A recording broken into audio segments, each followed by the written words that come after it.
Hello everyone. अब तक हम लोग फ्रेंच रेवोल्यूशन में समझ रहे थे कि लुई 16 जो है वो कॉन्स्टिट्यूशन के ऊपर साइन करता है और जो नेशनल असेंबली बनती है वो लुई 16 के पावर को डाउन कर देती है, उसको कॉन्स्टिट्यूशन से बांध के रख देती है और फ्रांस जो है वो एक मोनार्की स्टेट से कॉन्स्टिट्यूशनल मोनार्की में कन्वर्ट हो जाता है। आज उसके आगे हम लोग बात करते हैं।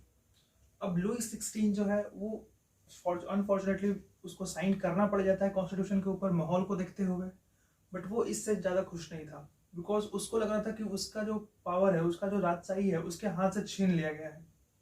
एक थॉट है राजा के अंदर, ऑब्वियस बात है किसी के भी अंदर ये थॉट आएगा कि उसके हाथ से पावर को छीन लिया गया है, जिस वजह से वो इससे काफ़ी खुश नहीं था और वो सीक्रेटली नेगोशिएशन बातचीत कर रहा था अगल बगल के यूरोपियन कंट्री से, अगल बगल के राजाओं से, कि फ्रांस के ऊपर अटैक करके नेशनल असेंबली को हटा दिया जाए। इसकी बात वो कर रहा था अगल बगल के कंट्रीज से, ठीक है। और इसका दूसरा इम्पैक्ट, एक तो ये हो गया क्या बात है, इसको साइड करते हैं। एक दूसरा बात ये कि 1789 से जो फ्रेंच रेवोल्यूशन स्टार्ट हुआ था, जिसके थ्रू राजा को साइड कर दिया गया था और एक नेशनल असेंबली, एक नया असेंबली बनाया गया था, एक नया सिस्टम लागू हो गया था फ्रांस के अंदर। उस रीजन से, उस फ्रेंच रेवोल्यूशन के रीजन से जो अगल बगल के कंट्रीज के जो किंग्स थे उनके अंदर एक डर बन गया था। उनके अंदर एक ये डर बन गया था कि जो हाल फ्रांस का हुआ है, जो हाल फ्रांस के किंग यानी कि लुई 16 का हुआ है, फ्यूचर में हो सकता है सेम हाल हमारा भी हो सकता है। फ्यूचर में हमारा भी सेम हाल हो सकता है। फ्रेंच रेवोल्यूशन से इंस्पायर होकर हमारे देश के भी जो लोग हैं, हमारे जो किंगडम के लोग हैं, वो भी विद्रोह कर सकते हैं, वो भी विद्रोह कर सकते हैं, वो भी रिवॉल्यूशन कर सकते हैं और हो सकता है कल को कि वो अपना कॉन्स्टिट्यूशन बना ले और फिर हमारे हाथ से भी पावर चला जाए, हमारे हाथ से भी पावर क्या हो जाए, चला जाए। इस वजह से अगल बगल के आसपास के जो राजा थे, जो मोनार्क्स थे, वो फ्रांस के ऊपर हमला करने का प्लान बनाते हैं, फ्रांस के ऊपर हमला करने का प्लान बनाते हैं। बट उससे पहले वो जो प्लान बना है, उससे पहले ही 1792 में जो नेशनल असेंबली है वो वोटिंग कराती है। 1792 में नेशनल असेंबली क्या कराती है, वोटिंग कराती है। वो वोटिंग कराती है वॉर डिक्लेयर करने के लिए और सक्सेसफुली वो वॉर डिक्लेयर कर देती है ऑस्ट्रिया और प्रशिया पे। ऑस्ट्रिया और प्रशिया पे नेशनल असेंबली क्या करती है, वॉर डिक्लेयर कर देती है, यानी उनके हमला करने से पहले ही वॉर डिक्लेयर है उनके लिए। देखते हैं 1792 में war against Prussia and Austria, Austria और प्रशिया के against national assembly war declare करती है और दूर दूर गांव देहात शहर, बड़े बड़े छोटे छोटे शहर, सब जगह से लोगों को इकट्ठा किया जाता है आर्मी में, सब लोगों को रिक्रूट किया जाता है, आर्मी में जोड़ा जाता है, ठीक है। और लोग इसको एक नॉर्मल वॉर की तरह नहीं देखते हैं, ये नॉर्मल फाइट की तरह नहीं देखते हैं। लोग इसको देखते हैं कि ये एक वॉर है बिटवीन पीपल एंड किंग्स, ये लोगों के बीच में और राजाओं के बीच में, एरिस्टोक्रेट्स के बीच में, अमीरों के बीच में, जो पूरे यूरोप के जो राजा हैं, जो यूरोप में राजशाही फैला हुआ है, उनके खिलाफ ये वॉर है। ये कॉमन लोगों का वॉर राजाओं के साथ है। इस तरह से लोगों का जुड़ाव, मतलब इस तरह से लोग कनेक्ट करते हैं। इस वॉर को इस एंगल से देखा जाता है, इस एंगल से देखा जाता है इस वॉर को कि लोगों और राजाओं के बीच का लड़ाई, ठीक है। तो ये एक सेंस जनरेट होता है लोगों के बीच में, जिसकी वजह से कई सारे लोग इसमें ज्वाइन करना, आर्मी में ज्वाइन होना स्टार्ट होते हैं, इस वॉर के लिए फ्रंट में खड़ा होना स्टार्ट करते हैं, ठीक है। इसी बीच पूरे जोशीले बिल्कुल पॉलिटिकल सॉन्ग, पेट्रियोटिक सॉन्ग गाते हुए लोग वहां से मार्च करते हुए निकलते हैं पेरिस की तरफ, ठीक है। और उसी में एक पोएट हैं Rouget de Lisle, Rouget de Lisle, उनके द्वारा लिखा हुआ मर्साइलेस, उनके द्वारा लिखा हुआ मर्सियालेस, मर्सियालेस उनके द्वारा लिखा हुआ था, रोजेट डी इसले के द्वारा लिखा हुआ मर्सियालेस।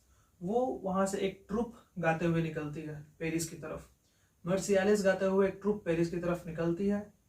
आज के टाइम में मर्सियालेस जो है वो फ्रांस का नेशनल एंथम है। जो सॉन्ग है मर्सियालेस वो फ्रांस का क्या है, नेशनल एंथम है। पेट्रियोटिक सॉन्ग गाते हुए लोग निकल रहे थे, ठीक है। अब ये कहानी था। इसके बाद अब जब ये वॉर हुआ, ये जो रिवोल्यूशनरी वॉर है against the people and Kings, इस वॉर में क्या होगा, काफी नुकसान देखना पड़ेगा फ्रांस को भी, नेशनल असेंबली को भी काफी नुकसान देखने को मिलेगा, इकोनॉमिकली भी नुकसान बहुत मिलेगा, ठीक है। उसके बाद जो विमेन्स हैं, अब जैसे मेन जो है, मेन सारे वो वॉर फ्रंट पे चले गए, सब लड़ाई करने के लिए चले गए, तो विमेन को एक टास्क देके छोड़ा गया कि वो अपने अर्न करे, मतलब अपने लाइवलीहुड को अर्न करे, अपने जीने के तरीके जो है पैसा कमाए, सामान बेचे, ये सब काम करके अर्निंग करे और अपनी फैमिली की देख रेख करे। और बाकी जो लोग थे, बाकी जो फ्रांस में बचे हुए लोग थे, वो एक्चुअली सपोर्ट कर रहे थे कि हमें रेवोल्यूशन को अब जारी रखना है, वॉर को साइड करो, हमें रेवोल्यूशन को अब जारी रखना है। रीजन क्या था उनके रेवोल्यूशन का? रीजन ये था कि भाई हमको इसलिए रेवोल्यूशन करना है क्योंकि जो नेशनल असेंबली ने कॉन्स्टिट्यूशन लाया है वो कहीं ना कहीं थोड़ा सा पार्शियल है, थोड़ा सा भेदभाव करता है। वो पॉलिटिकल राइट्स बस उन लोगों को दे रहा है जो रिच है, मतलब जो रिचर क्लास है उनको सिर्फ पॉलिटिकल राइट्स मिल रहा है, जो गरीब लोग हैं उनको कोई पॉलिटिकल राइट्स नहीं मिल रहा है। और जहां तक ये बात सही भी है, क्योंकि सबसे पहले तो उन्होंने नेशनल असेंबली ने क्या किया था, सिटीजन को डिवाइड किया था, एक्टिव सिटीजन और पैसिव सिटीजन।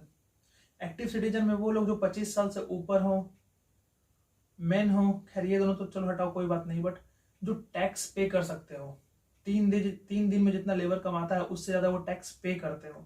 तो सपोज करते कोई गरीब है, अगर वो नहीं कमाता होगा तो उसको तो राइट ही नहीं होगा चुनने का, फिर तो कुछ डिफरेंस क्रिएट ही नहीं हुआ ना, फिर तो उसके पास तो राइट ही नहीं है कुछ भी। तो यहाँ तो किसी प्रकार का कोई डिफरेंस क्रिएट ही नहीं हो रहा है, ठीक है। तो इस वजह से लोगों में एक ये थॉट जनरेट हो रहा था कि हाँ ये तो गलत है, क्योंकि पॉलिटिकल राइट्स सिर्फ रिचर क्लास को गया है, हमारे लिए कुछ भी नहीं है।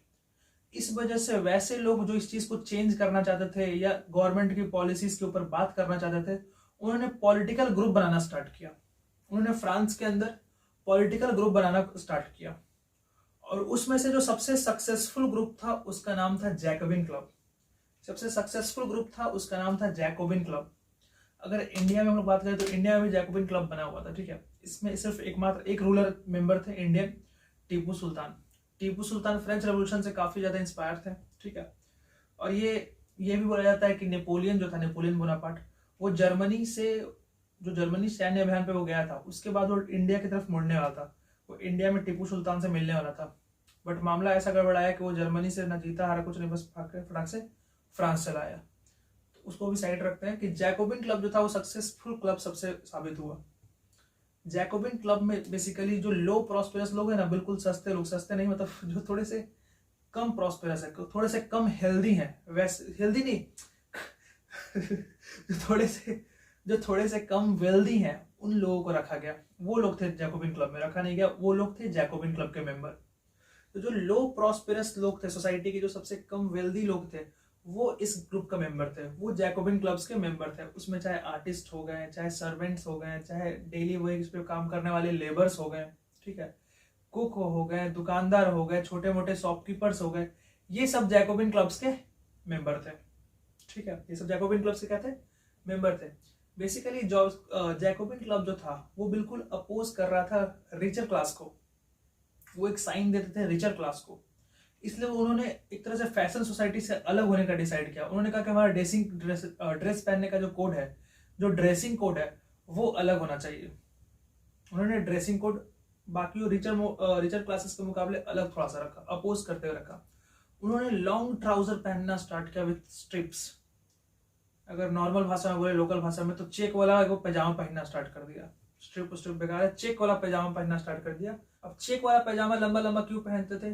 तो जो नोबल्स लोग थे या फिर जो रिचर क्लास थे, वो एक्चुअली नी ब्रीचेस पहनते थे। नी ब्रीचेस अगर हम लोग अपना लोकल लैंग्वेज में बोले तो एक क्या बोल सकते हैं, घुटना तक का एक पैजामा और नीचे से पूरा मोजा ऊपर तक, मतलब घुटना से लेके नीचे तक पूरा मोजा और घुटना तक एक हाफ पैंट, है ना। इसको हम लोग नी ब्रीचेस बोलते थे। फ्रांस के लोग इसको क्या बोलते थे? नी ब्रीचेस बोलते थे। ऐसे भी लोकली नी ब्रीचेस ही बोला जाता है, ठीक है। कि कैफरी होगा, घुटना तक का कैफरी होगा, उसके नीचे सॉक्स होंगे, मोजा होगा उसके नीचे, ठीक है। तो इसको अपोज करने के लिए वो पूरा लॉन्ग ट्राउजर पहनते थे, फल एकदम फैला हुआ पूरा लॉन्ग ट्राउजर पहनते थे, और चेक वाला एकदम लाइन लंबा अच्छा खासा लाइन ऐसे लंबा खींचा रहता था ट्राउजर में, ठीक है। एक तो ये हो गया। दूसरा, वो लोग रेड कैप पहनते थे। रेड कैप पहनते थे शो करने के लिए लिबर्टी, फ्रीडम को शो करने के लिए। फ्रीडम शो करने के लिए वो क्या करते थे? एक एडिशन में रेड कैप लगाया करते थे। दूसरा बात इसमें ये इंपॉर्टेंट है ना कि रेड कैप विमेन के लिए अलाउ नहीं था। विमेन के लिए रेड कैप अलाउ नहीं था पहनना।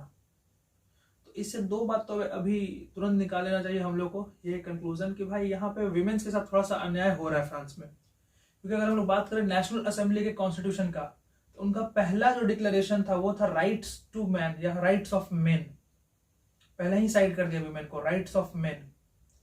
अब यहाँ हम लोग आ जाए तो भाई ये जो टोपी है लाल वाला, रेड कैप है, ये तो साइन है किसका, लिबर्टी का, बट ये वीमेन को अलाउ ही नहीं है, यानी कि वीमेन को कोई किसी प्रकार का फ्रीडम नहीं है रहने का, कोई फ्रीडम ही नहीं है वीमेन को, कोई लिबर्टी नहीं है उनका, इस वजह से वीमेन को अलाउ नहीं किया गया। यानी कि ये दो चीजें ये तो दिखा रही है कि वीमेन को दबाया जा रहा है बहुत ज्यादा, फ्रांस में बहुत उनको दबा के रखा जा रहा है। ठीक है, तो मैक्सिमिलियन रोबेस्पियर जो थे इनके क्या थे, लीडर थे, पॉलिटिकल ग्रुप बना जो उसमें क्या था, लेस प्रॉस्पेरस सेक्शन के लोग रहते थे। ठीक है, दूसरा इनको सैन क्लूटस बोलते थे। क्या बोलते थे, सैन क्लूटस। सैन क्लूटस का सिंपल मीनिंग होता है विदाउट नी ब्रीचेस। सैन क्लूटस का सिंपल मीनिंग होता है विदाउट नी ब्रीचेस, और एक्चुअली सही भी है, उन लोग ऐसा कपड़ा पहना जो नी ब्रीचेस के अपोज करते थे, तो विदाउट नी ब्रीचेस इनको बोलते थे, सैन क्लूटस इनको बुलाया जाता था। ये था जैकोबिन क्लब का बात। ठीक है, अब 1792 में जो जैकोबिन्स के मेंबर हैं वो डिसाइड करते हैं एक इंसरेक्शन करने का अगेंस्ट द किंग। इंसरेक्शन मतलब होता है कि जो क्या बोल सकते हैं, जो हमारा ऑथोरिटी है, जो हाईएस्ट पावर में है, जो गवर्नमेंट है, उसके खिलाफ वायलेंस से उसको साइड करना, वायलेंस करके क्या कर देना, साइड कर देना।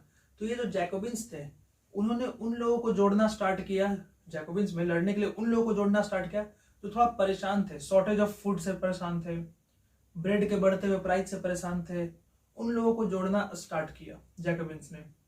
और उन्होंने पैलेस ऑफ टुलेरिस जिसमें किंग लुइस 16 रहता था, वहां पे क्या कर दिया, 1792 में हमला कर दिया। तो 10 अगस्त 1792 को पैलेस ऑफ टुलेरिस पे क्या कर दिया गया, हमला कर दिया गया।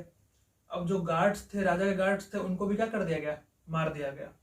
राजा के गार्ड्स को मार दिया गया, राजा को बहुत देर तक होस्टेज बना कर रखा गया, और उसके बाद इन्होंने एक अपना नया असेंबली तैयार कर लिया। अब जो नेशनल असेंबली है उसको साइड कर देना दिमाग से, नेशनल असेंबली धीरे धीरे घसक लिया।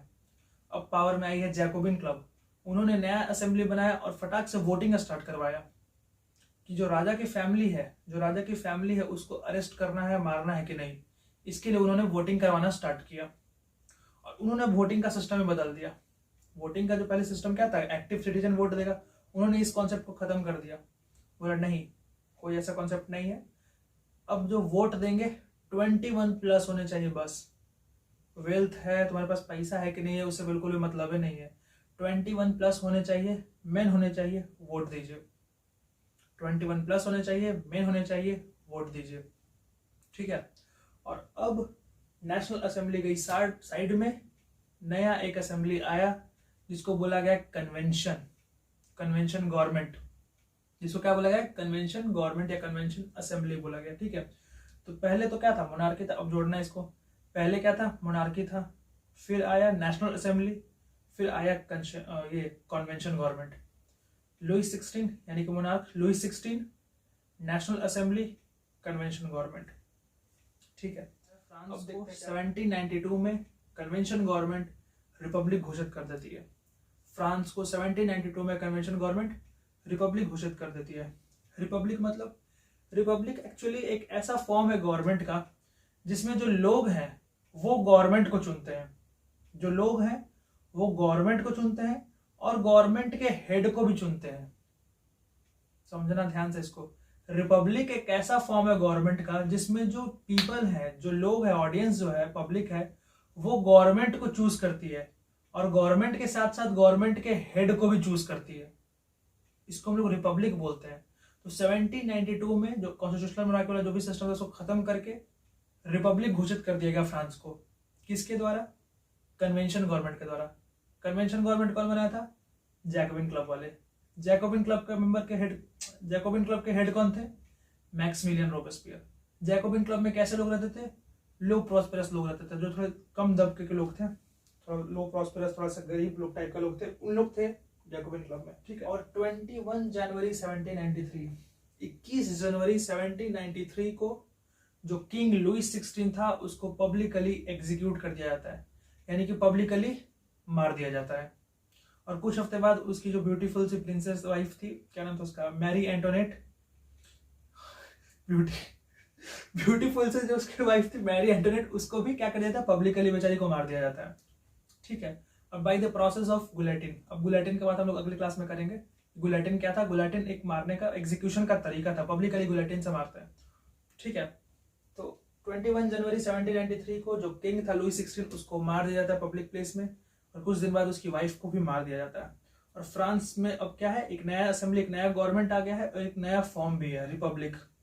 ठीक है, थोड़ा सा कनेक्ट कर लेते हैं इसको। सबसे पहले लुई 16 मोनार्की सिस्टम, फिर नेशनल असेंबली कॉन्स्टिट्यूशनल मोनार्की। समझना इसमें, नेशनल असेंबली में कौन लोग हैं, अमीर लोग हैं। नेशनल असेंबली में गरीब को मत जोड़ना, नेशनल असेंबली में रिच मिडिल क्लास लोग हैं। पहले राजा हो गया मोनार्क लुई 16, फिर नेशनल असेंबली आती है जिसमें रिच प्रॉस्पेरस लोग हैं, और उसके बाद थर्ड है कन्वेंशन गवर्नमेंट। कन्वेंशन गवर्नमेंट में लो प्रॉस्पेरस लोग हैं, गरीब लोग हैं। ठीक है, तो ये कहानी था। यानी कि सबसे पहले तो क्या था, पहले मोनार्की था, फिर आया कॉन्स्टिट्यूशनल मोनार्की, और फिर आया लास्ट में रिपब्लिक। अब जो फ्रांस है वो क्या बन गई 1792 में, रिपब्लिक।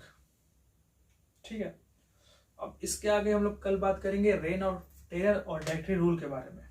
ठीक है, तब तक के लिए गुड नाइट।